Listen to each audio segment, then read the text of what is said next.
It's probably not much of a shock to hear that Pikmin 4 is a good game. With a free demo and 3 previous games to go off, it's not a surprise to know that Nintendo has made another good title in the series. What is a surprise, however, is quite how much the developer has gone to town on Pikmin 4, breaking it out into something huge, so engrossing that after 30 hours I was still going back in for more. Sometimes it feels like it's a Switch-era Nintendo thing to do, taking a beloved franchise and flipping it on its head, adding in ideas and depth that you just wouldn't ever think of. Pikmin 4 does this as well, removing much of the time constraints, though not all, adding in night modes, reviving caves that were missing from the third entry, and just creating the most full Pikmin title to date. It does that thing when you finish it, like so many current-era Nintendo games, by making you wonder, where the hell do they go next? This time around, you're playing Rescuer to Olimar, with a created avatar leading the rescue mission, along with faithful pooch Ochi. As before, you explore the oversized world with your miniature adventurer collecting treasures for your collection, but right away the feeling of quite how big this game is shows its hand. Now you're finding treasures which transform into power for your ship.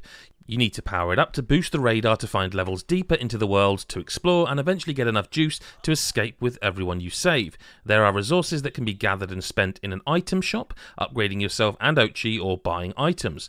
Ochi can be upgraded too via his pup drive, and for every person you rescue, it'll gain a pup drive point, and before you know it, your two-legged dog friend without a nose is able to wield the power of 100 Pikmin by itself, can swim, dash, kill foes in one go, and so on. This is Pikmin, but not as you know it. Levels are enclosed but huge, and there are caves you can explore which will also be filled with treasures, and it's often where you'll meet new creatures in Pikmin 4. For those who aren't aware, the leafy plant-based creatures you control throughout the adventure are the titular Pikmin, and each colour signifies a different kind of use case. Red is fire and also kind of your generic worker.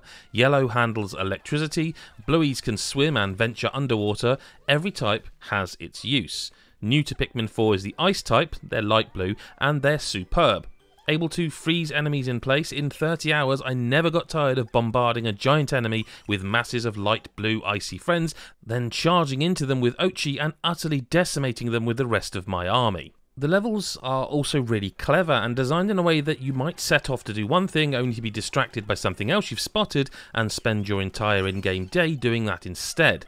There are side quests now too, offering reasons to play more, expand your Pikmin army and find survivors. Whether it's being rewarded for blooming more Pikmin or building more bridge structures, there's always positive reinforcement happening back at your home base after a day spent in the field.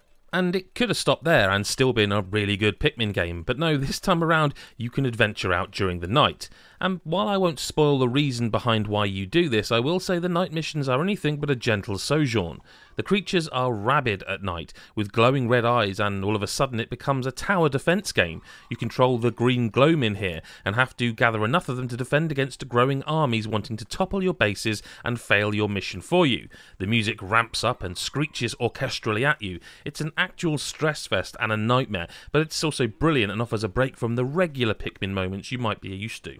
Dandori is a word you're going to hear a lot during Pikmin 4. On top of everything else, there are multiple Dandori battles within each level of the main game. Here, your screen is split in half and you face off against an opponent, and the idea is you need to get enough points by grabbing treasures, enemy bodies, gold and more to win the match. There are bonuses for certain items, and even this mode evolves over time to become more and more complex. Some Dandori battles are just timed solo missions, and the idea behind the word is that you plan accordingly and execute a strategy while also being able to change on the fly.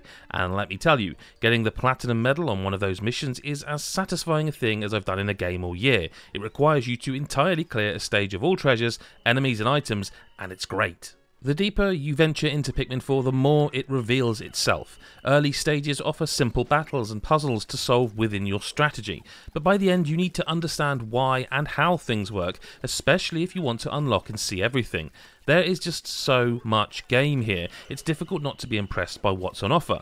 Everything is underpinned by those adorable visuals and a soundtrack and audio design that'll almost certainly be overlooked by most, but when you hear the Pikmin singing as you're wandering around or hear footsteps change from the metallic sounding clank to a cardboard underfoot, it deserves to be applauded. And look, I understand why people might be reluctant to dive in with Pikmin via the 4th entry, but this is a proper, truly modernised version of a series that is crying out for more love.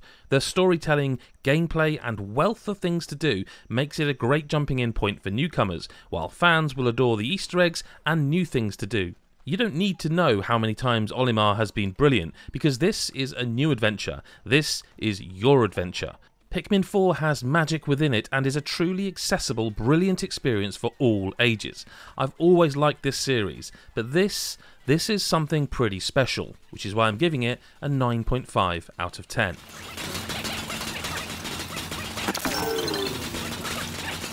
Hey, Adam from GodIsAGeek.com here. Hope you enjoyed my video review of Pikmin 4. Do go over to GodIsAGeek.com where you'll see all manner of articles, reviews, features, more stuff like podcasts, guides, and of course a link to our Patreon, which is patreon.com/GodIsAGeek. Most importantly, if you enjoyed this, leave us a comment telling us what you think. Are you excited for it? Did you try the demo? What are you looking forward to? And do hit the like button, the bell button, and subscribe so you never miss a future video from this channel. Thanks so much for your time, and we'll see you in the next one. Bye-bye for now.